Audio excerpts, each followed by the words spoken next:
मजीद आऊज़ु बिल्लाहि मिनश्शैतानिर्रजीम बिस्मिल्लाहिर्रहमानिर्रहीम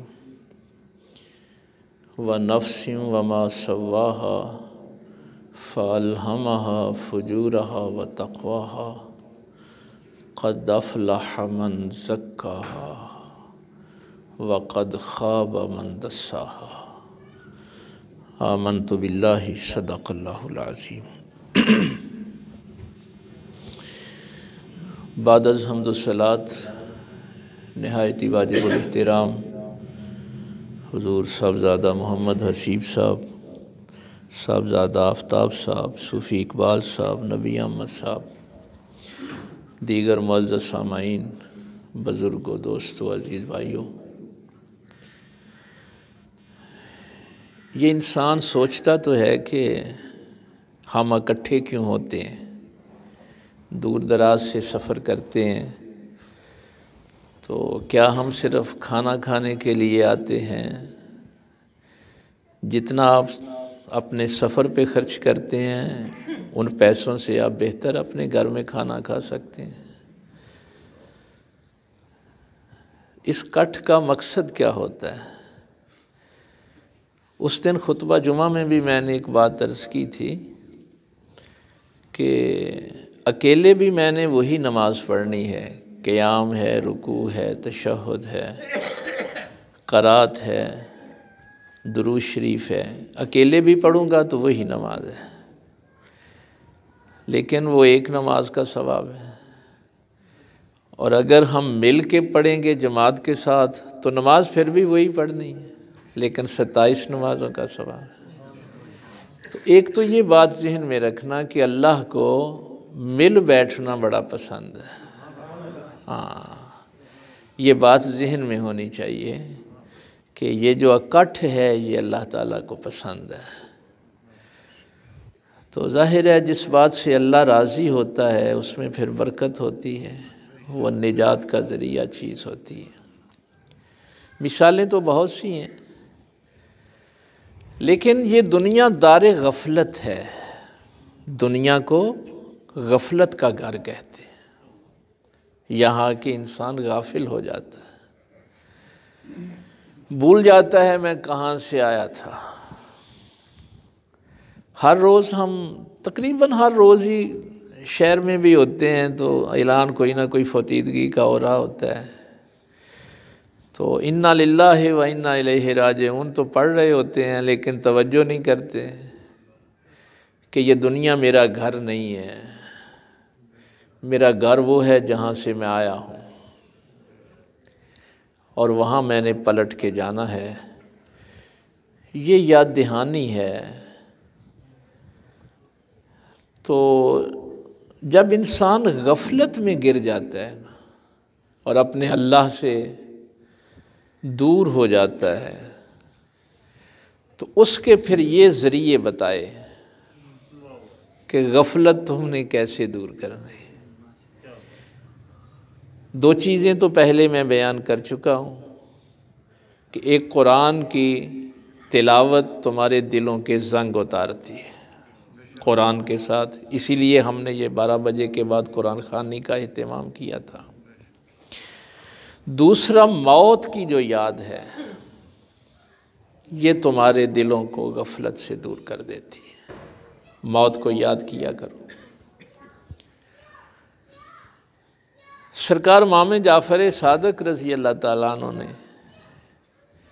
वो जो हदीस है ना कि जब क़यामत वाले दिन किसी को कोई साया नसीब नहीं होगा तो 7 खुश नसीब लोग वो हैं जो अल्लाह के अर्श के साए के नीचे होंगे। तो उनमें 2 बंदे वो भी हैं जो एक दूसरे को सिर्फ़ अल्लाह के लिए मिलते थे उनकी और कोई ख्वाहिश नहीं होती थी। अब देखिए ना, हमारा जो मिलना है, इकट्ठा होना है, ये उस हवाले से। और मैं हैरान होता हूँ, सरकार अब्दुल्ला इब्न मसूद रज़ी अल्लाह ताला अन्हु फरमाते हैं कि अगर सारा कुरान ना भी ना नाजिल होता, सिर्फ़ एक सूरह असर नाजिल हो जाती, तो इंसान के लिए काफ़ी थी। इसकी गफलत को दूर करने के लिए सूरह असर काफ़ी थी। और सरकार अब्दुल्ला इब्न मसूद रज़ी अल्लाह ताला अन्हु यहाँ ये भी फरमाते हैं कि फिर हमारा ये मामूल था कि जब भी हम अपने किसी भाई को मिलते थे उस वक्त तक जुदा नहीं होते थे जब तक ये सूरा एक दूसरे को नहीं सुना लेते थे। तो हम एक दूसरे को ये सूरा, देखिए ये गफलत दूर करने वाली जो चीज़ें हैं। तो सरकार इमाम जाफ़र सादिक रज़ी अल्लाह ताला अन्हु फरमाते हैं, ये वो आयत भी ज़हन में रहे, ख़तम अल्लाहु अला क़ुलूबिहिम व अला समइहिम व अला अब्सारिहिम, कि जब इंसान एक गुनाह करता है तो उसके दिल पे एक नुक्ता लग जाता है। अच्छा, यहाँ आज मेरा ये मौजू नहीं है, अमजद साहब कभी याद करवाएंगे। ये जो लोथड़ा है ना गोश्त का दिल, इसको अरबी में फ़ाद कहते हैं। बस जैसे आपका ब्रेन है, दिमाग है ना, तो वो जो गोश्त का लोथड़ा है उसको सोच और फिक्र नहीं कहते, उसको ज़िहानत नहीं कहते। वो ज़िहानत, वो सोच, वो फिक्र जो है वो गैर मादी चीज़ है, ऑब्स्ट्रैक्ट नाउन है वो। इसी तरह ये गोश्त के लोथड़े को कल्ब नहीं कहते, उसको अरबी में फ़ाद कहते हैं। कल्ब जो है वो गैर मरी चीज़ है और लामहदूद है। इसीलिए फरमाया था कुलूबुल मोमिनीन अर्शुल्लाह ताला, इसलिए कि वो लामहदूद के लिए महदूद दिल तो नहीं हो सकता था। और जब कुरान नाजिल हुआ तो कुरान ने, ये अल्लाह ने नहीं फरमाया अच्छा मेरे जिस्म के अंदर एक दूसरी चीज़ है, रूह है, वो भी गैर मरा चीज़ है, हम देख नहीं सकते। बाकी फरिश्तों को मलक कहते हैं, मलाइका उसकी जमा है। तनज़्ज़लुल मलाइकतु वर्रूह, जब अल्लाह ने फरमाया कि मलाइका नाजिल होते हैं तो जिब्रील मलाइका में नहीं है, वो भी तो मलाइका में है ना, सबकी बात होगी। नहीं, जिब्रील का जो नाम रूह है ना वो अलहदा बयान किया कि मलाइका भी उतरते हैं और उनके साथ जो रूह है ना वो भी उतरता है। क्यों? इसलिए कि तंजीलुम मिर रब्बिल आलमीन, ये तंजील जो है, ये कुरान जो नाजिल हुआ है, ये रब्बुल आलमीन की जानिब से है, लेके आया है रूहुल अमीन। और कहाँ नाजिल हुआ है? अला क़ल्बिका लितकूना मिनल मुनज़रिन। यहाँ हालांकि कुरान में लफ्ज़ फ़ाद भी है, लेकिन फरमाया कि हमने क़ल्बे मुस्तफ़ा पे इसको नाजिल किया। तो ये नहीं है कि ये कुरान भी चूंकि लामहदूद था तो ये किसी महदूद पे नहीं आ सकता था। नारा तकबीर, नारा रिसालत, नारा हैदरी, आस्ताना या नंगर शरीफ, हुजूर किबला आलम जिंदाबाद। तो ये कुरान करीम से ये जो कल्ब की बहस है, इसीलिए वो फरमाया ना कि कल्बे सलीम जो लेके अलमाल, ये आपका माल जो है, वल बनून, और आपके जो बेटे हैं, ज़ीनतुल हयात दुनिया, ये तो दुनिया की सारी नुमाइश है। कामयाब तो वो है जो कल्बे सलीम लेके आएगा, जो अल्लाह की बारगाह में कल्बे सलीम लेके आएगा। तो सरकार इमाम जाफ़र सादिक रज़ी अल्लाह ताला अन्हु फरमाया करते थे, चूँकि इमाम आज़म अबू हनीफ़ा फरमाते हैं ना कि ये 2 साल में अगर उनके पास ना गुजारता तो हलाक हो जाता। ये है मेरी ज़िंदगी के 2 साल जो मैंने सरकार इमाम जाफ़र सादिक की बारगाह में गुजारे थे। आपने फरमाया दिल मुर्दा हो जाए, दो चीज़ें तो पहले आपने सीख ली कि कुरान की तिलावत ज़्यादा करें, मौत को याद रखें। तो आपने फरमाया कि जब लोग इसलिए मिलते हैं कि जब हम मिलेंगे तो अल्लाह का और उसके रसूल का जिक्र करेंगे, तो अल्लाह कल्ब जो हैं, कुलूब जो हैं, उनको जिंदा कर देता है। और जब दिल जिंदा हो जाएं तो उनकी निजात हो जाती है। हाँ, ये सारी बहस जो है ये इसलिए है। और फरमाया कि अगर लोग आपस में इस गरज से नहीं और किसी खास के लिए, को आपको शादी पे भी बुलाए ना तो खाना खाने की नीयत से नहीं जाना, उसकी खुशी में शरीक होने के लिए जाना। हमारे दीन में ये चीज़ें भी साथ साथ सीखा करें। ए जड़ा दो ना न्यौंदरा वादे वास्ते पाईदा है, मैं 500 दी तय कल नूं आएगा तो मैनू 1000 देगा। ये इस्लामी शरीयत में सूद है। तोहफे पे अगर आप नफ़ा चाहते हैं तो ये सूद है। ये चूंकि हम चीज़ें सीखते नहीं हैं ना, तोहफे पे कभी नफ़े की नीयत नहीं रखनी। हदिया इसलिए होता है कि आप किसी की खुशी में शरीक हो रहे हैं और आप उस हदिये को कारोबार समझ रहे हैं। नहीं, अल्लाह की रज़ा के लिए शामिल हो। और अगला आपकी खिदमत करे कि ये अल्लाह की रज़ा के लिए मुझे मिलने आया है, वो आपके लिए खाने का एहतमाम करें। तो सरकार ने फरमाया कि जब बैठो इस नीयत से बैठो कि हम अपने अल्लाह को याद करेंगे। पाक पैगंबर सल्लल्लाहु अलैहि वसल्लम के इरशादात आलिया एक दूसरे को सुनाएंगे। उस दिन मैंने खुतबा जुमा में वो जो दुआ आपको अर्ज़ की थी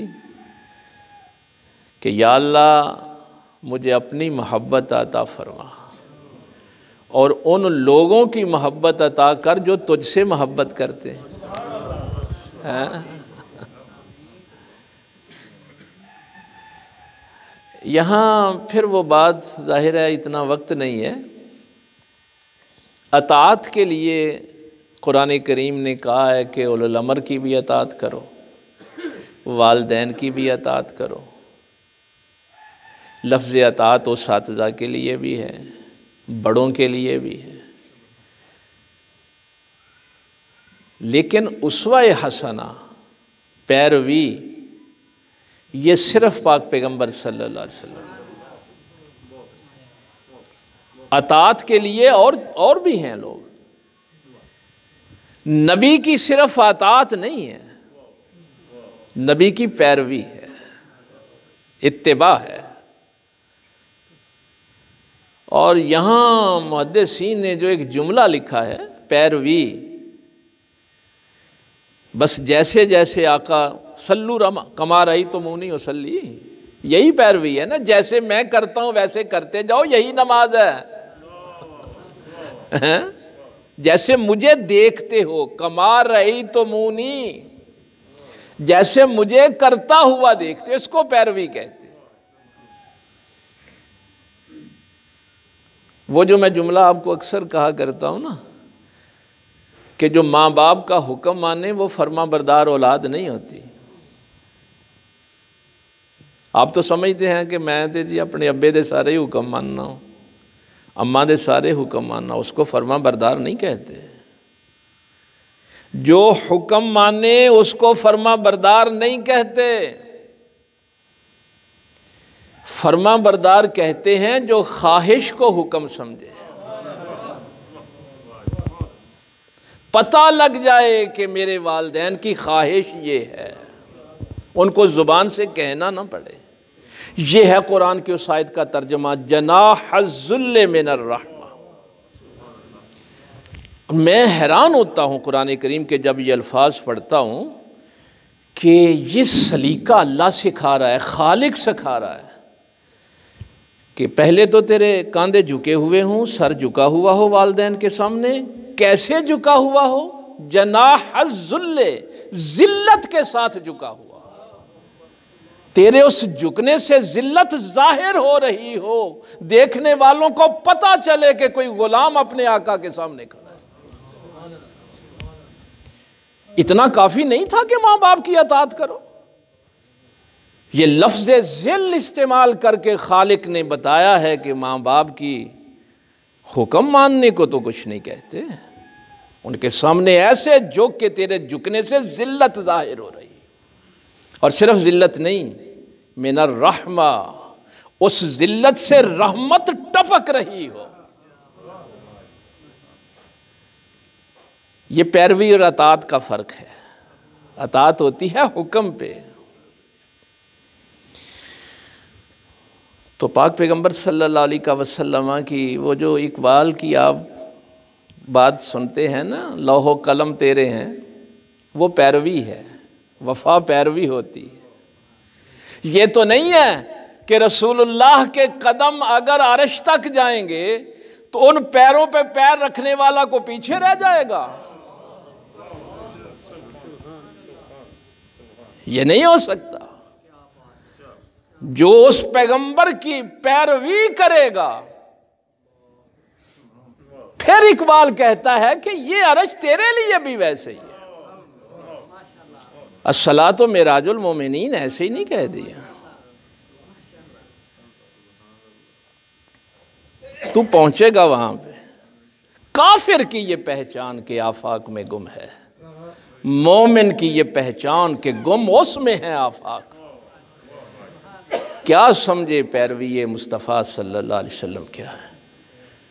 लेकिन ये जिंदा दिलों की बात है। दिल मुर्दा दिल नहीं है, इसे जिंदा कर दोबारा।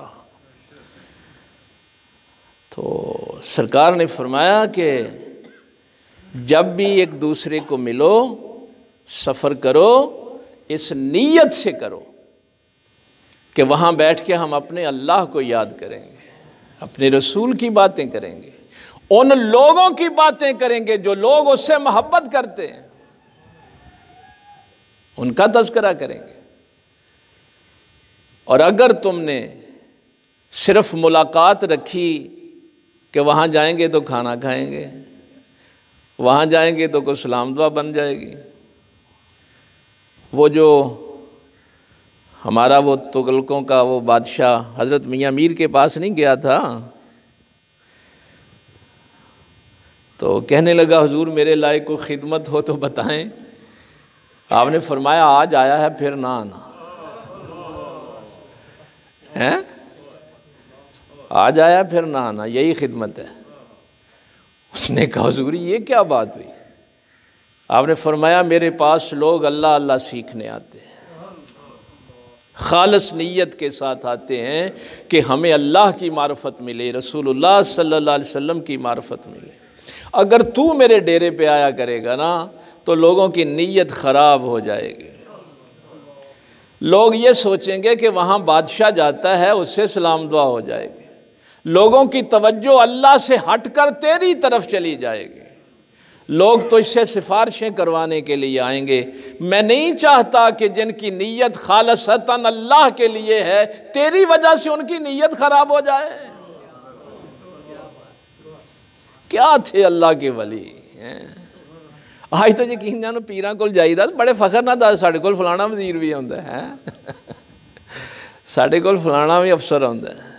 लेकिन वो इस बात का एहतमाम करते थे कि जब भी आपने मिलना है, जाना है, अल्लाह की रज़ा के लिए जाना है, वहाँ पे आपने अल्लाह का ज़िक्र करना है, रसूलुल्लाह सल्लल्लाहु अलैहि वसल्लम का ज़िक्र करने से क्या होगा, तुम्हारे दिल ज़िंदा हो जाएंगे। दिल जिंदा हो गए तो तुम्हें निजात मिल जाएगी।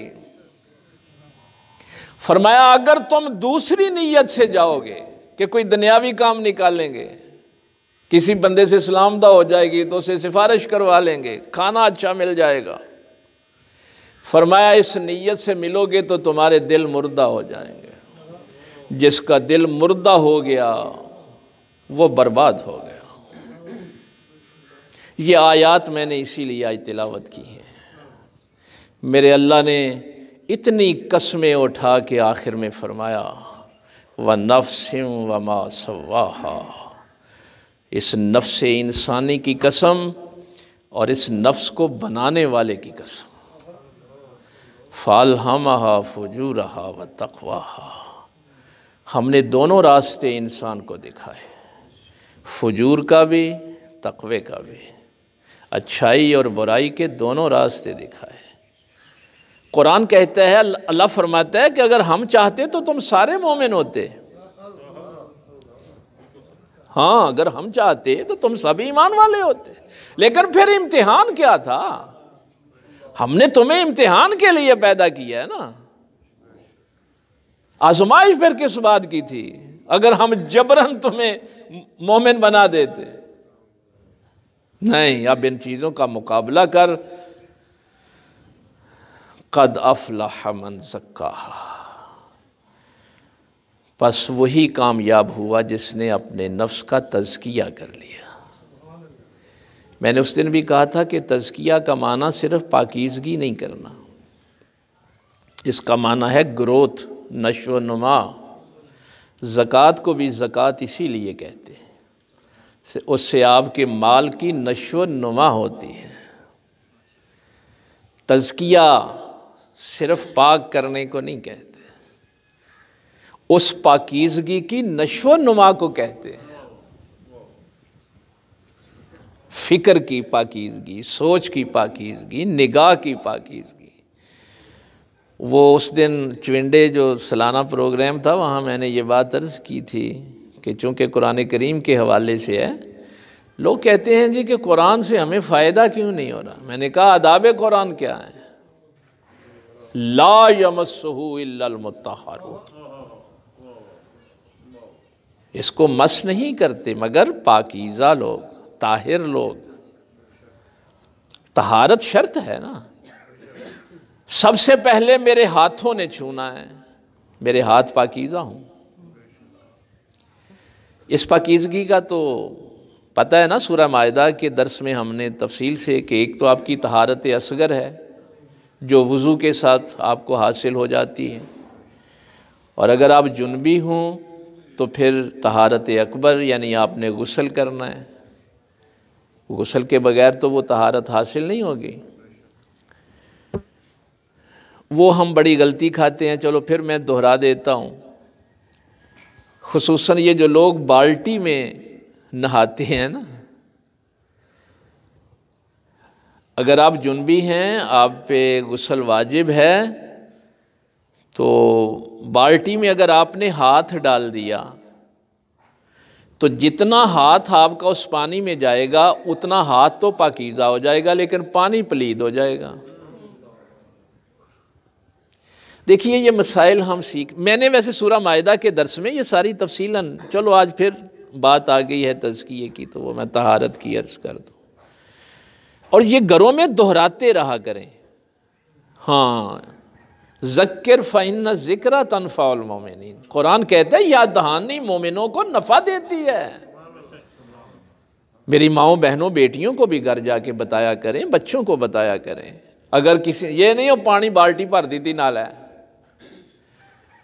मैंने एक दफ़ा ये बात कही थी कि अगर हम सरकार के सिर्फ एक हुक्म पे अमल कर लेना, सारे हमारे ये सारे मसले, नबी पाक सल्लल्लाहु अलैहि वसल्लम फरमाते हैं जब तू नींद से बेदार होता है ना तो सबसे पहले अपने हाथ धो ले। अगर बंदा अपनी ये आदत बना लेना कि सबसे पहले मैंने अपने हाथ धोने हैं, तो हाथ धो लेगा तो वो जुनबी भी है, फिर अगर वो पानी में डूब भी जाएंगे तो पानी पलीद नहीं होगा, हैं? अगर कभी गलती लग भी जाए तो वो उस पानी से अगर आप गुस्ल करेंगे तो पानी तो पलीद है। भाई पाक पानी से पाकीज़गी मिलती है। अब उसका तरीका फुक़हा ने ये लिखा है कि अगर वो तुमने पलीद हाथ उसमें डाल दी या एक उंगली भी डुबो दी, एक पोर भी डुबो दी, तो वो तो चलो उंगली तो पाकीज़ा हो गई लेकिन पानी पलीद हो गया।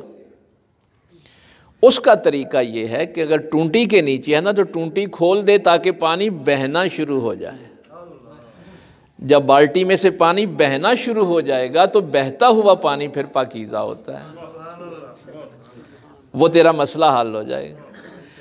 अगर नलके के सामने बाल्टी रखी है तो नलका चलाना शुरू कर दे ताकि वो बाल्टी पानी बहना, बस उसको बहाना है तूने, क्योंकि बहता हुआ पानी पाकीज़ा होता है। उसमें शर्त यह है कि उसमें गिलाजत नज़र ना आ रही हो। हाँ, ये नहीं है कि उसमें पखाना गोबर नज़र आ रहा हो, क्या वो पानी दे बह रहा ना, पाक ही होएगा। और बाकी जो शराइत हैं, रंग, बू और जायका। रंग उसका जो है वो मसलन आप ये पेप्सी की बोतल के साथ तो वुज़ू नहीं कर सकते। बेरंग हो पानी, बेबू हो और बेजायका हो, ये है वो पानी जिससे आप तहारत कर सकते हैं। एक दफ़ा एक ईसाई ने ना, वो बात हो रही थी कि वुज़ू के 4 फ़राइज़ हैं ना, फ़ग़सिलू वुजूहकुम वअयदियकुम इलल मराफ़िक़, कि आपने अपना चेहरा धोना है और हाथ कोहनी समेत धोने हैं। वमसहू बिरूसिकुम वारजुलकुम इलल काबैन, ये 6ठा पारा है। तो सर का मसा करना है और पाँव धोने हैं। तो ये 4 फ़राइज़ हैं वुज़ू के। इनमें से एक भी रह गया तो वुज़ू नहीं होगा, तहारत नहीं मिलेगी ना। तो उसने कहा कि ये जो फिर आपने पहले कुल्ली करनी है, नाक में पानी डालना है, तो बाकी ये जो सारे काम हैं ये तो फिर फजूल पानी आप ज़ाया करते नहीं, ये सुन्नत है। और इसका फ़ायदा क्या है कि जब तू चुल्लू में पानी लेगा, अपनी आंखों से देखेगा कि बेरंग है, हैं? कुल्ली करेगा तो उसके जायके का पता चलेगा, नाक में डालेगा तो उसकी बू का पता चलेगा। ये सुन्नतें इसलिए हैं कि तेरे फर्ज कामिल हो जाए। अगर तू ये सुन्नतें अदा नहीं करेगा तो तेरा वुज़ू तो नाकिस रह जाएगा। बेरंग हो, बेबू हो, बेजायका हो। अच्छा, आजकल ये भी एक बड़ी प्रॉब्लम है, खुसूसन ये बच्चों वाले घरों में लोग कई आ जाते हैं मसला पूछने के लिए, फिर मैं इसलिए इज्तिमाई तौर पे बयान कर देता हूँ कि किसी बच्चे के कपड़े को गिलाजत लगी हुई है। क्योंकि हमारे घरों में ये चीज़ें सिखाई नहीं ना जाती, दीन सिखाए ना, हम सीखना भी नहीं चाहते। अच्छा, कई बेवकूफ़ ऐसे भी हैं कि वो वाशरूम में जी चाहे वो नहा रहे हैं और साथ कलमा पढ़ रहे हो कि कलमे से पाक हो जाएंगे, ये नहीं पता कि ये बेअदबी है, गुस्ताखी है। भाई, ये जो कपड़े को गोबर गिलाजत लगी है ये पानी से पाक होनी है, कलमे से नहीं होनी। मेरे जिस्म की जो गिलाजत है वो पानी से पाक होनी है। कलमे से दिल की गंदगी दूर होती है। मसलन मेरे से रुमाल को गोबर लगा हुआ हो तो मैं सारा दिन भी कलमा पढ़ता रहूं तो नहीं पाक होगा। जब तक पाक पानी से इसको मैं पाक नहीं करूंगा। और अगर दिल में कुफर और शिरक और बिदअत की गंदगी है तो मैं सारा दिन पानी से नहाता रहूं, दिल नहीं पाक होगा जब तक कलमा नहीं पढ़ूंगा। तो कलमा तो अंदर की, ये भी घरों में अपनी बच्चियों को, बहनों को, बीवियों को बताया करें कि आपने आऊज़ु बिका मिनल खुबुस वल खबाइस ये दुआ भी पढ़नी है तो वाशरूम से बाहर पढ़नी। अगर आप वाशरूम के अंदर वुज़ू भी कर रहे हैं तो वुज़ू वाली दुआएं भी नहीं वहाँ आपने पढ़नी। इन चीज़ों की एहतियात किया करें, आदाब हैं ये। तो वो कपड़ा गंदा है उसको वॉशिंग मशीन में डाल दिया, अब जो पाक कपड़े थे वो भी पलीद हो गए। भाई, उसकी गंदगी को अलहदा दूर करें। तो इन चीज़ों का वो बात तहारत से कहाँ चली गई कि तज़किया जो है ये ग्रोथ है, नश्व नुमा है। आपकी फ़िक्र, सोच, जिस्म, हर चीज़ इसमें शामिल हो जाती है। कद ख़ाब मन दस्सा, और वो बर्बाद हो गया जिसने अपने दिल को गंदा कर लिया। ये जुमला जो मैंने कहा ना कि दुनिया दारे गफलत है, तो ये हम जो एहतिमाम करते हैं ना ये सिर्फ इसलिए करते हैं कि वो जो गफलत है इंसान की वो दूर होती रहे। और इसकी ज़रूरत कितनी है? हमारे बुज़ुर्गों ने ये बातें लिखी हुई हैं, फ़ुक़हा ने, मुहद्दिसीन ने, कि सुबह एक दफ़ा अज़ान हो जाती तो सारे दिन के लिए काफ़ी नहीं थी। एक दिन में एक अजान काफ़ी नहीं थी। ये इंसान कितना गाफिल होता है कि 5 दफ़ा इसको याद करवाना पड़ता है। अब अगर कोई बंदा ऐसी नेक महफिल में आता ही नहीं, जिक्र वाली महफिल में आता ही नहीं, तो उसकी तो गफलत मल्टीप्लाई होती रहेगी ना। ये है हमारे इकट्ठे होने का मकसद है कि आप अगर अल्लाह और उसके रसूल के जिक्र के लिए इकट्ठे, तो पाक पैगंबर सल्लल्लाहु अलैहि वसल्लम क्या फरमाते हैं, वो लोग क़यामत वाले दिन अल्लाह के अर्श के साए के नीचे होंगे जिस दिन कोई साया किसी को नसीब नहीं होगा।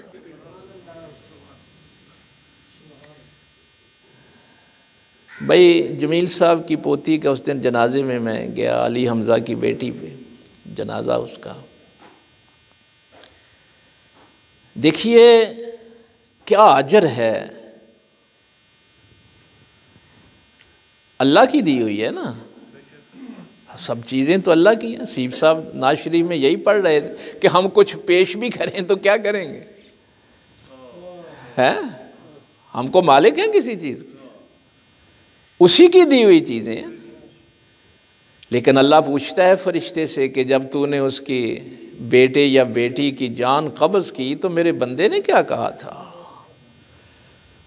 तो जब फरिश्ता कहता है कि मौला तेरे बंदे ने दुख में तो था, तकलीफ़ में था, औलाद की जुदाई थी, लेकिन जब मैंने उसकी रूह कब्ज़ की तो तेरे बंदे ने कहा था इन्ना लिल्लाहि व इन्ना इलैहि राजिऊन।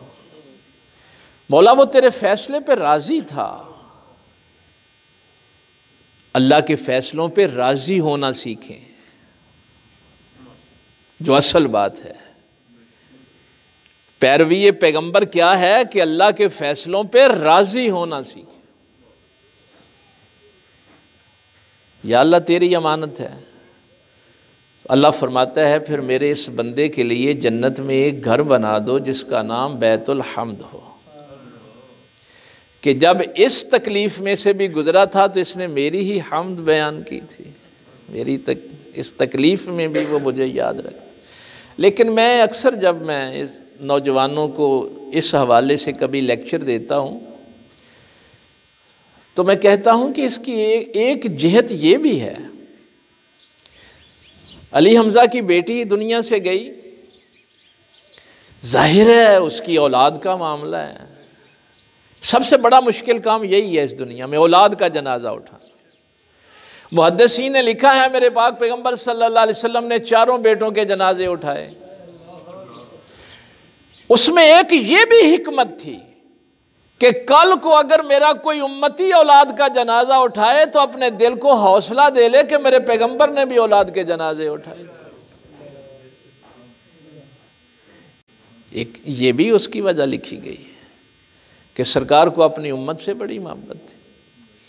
लेकिन एक पहलू इसका ये भी बयान हुआ है कि कभी वालिदैन की नाफरमानी को जी चाहे तो जब औलाद छिनती है ना तो फिर देखना कि जब औलाद मुंह मोड़ती है तो मुझे कितनी तकलीफ हुई, और जब मैंने अपने बाप से मुंह मोड़ा होगा तो मेरे बाप को कितनी तकलीफ हुई होगी। तो ये उसकी इस्लाह के लिए भी एक चीज़ होती है। तो अल्लाह ताला भाई इनको भी सब्र जमील अता फ़रमाए और इसका सही नेमुल बदल अता फ़रमाए।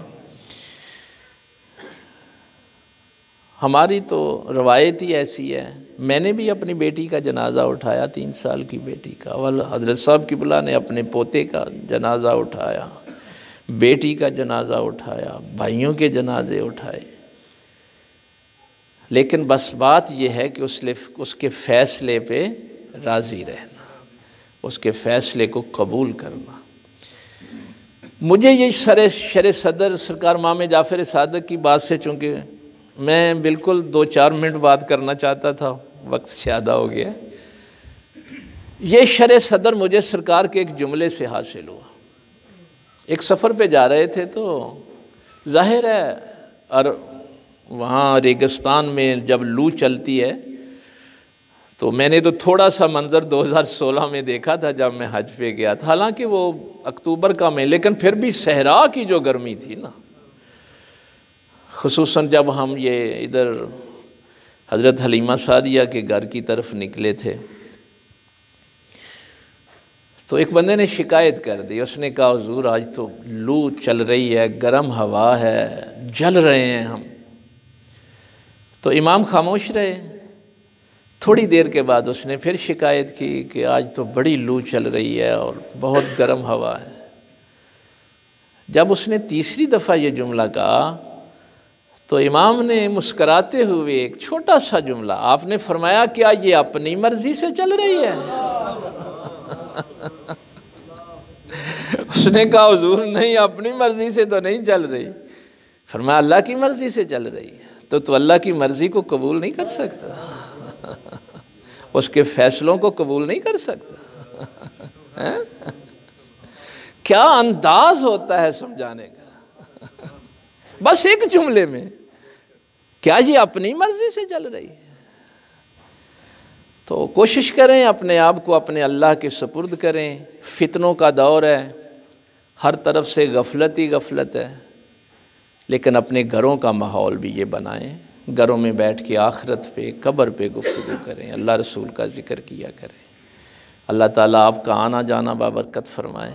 व आखिर दावाना अनिल हम्दुलिल्लाहि रब्बिल आलमीन।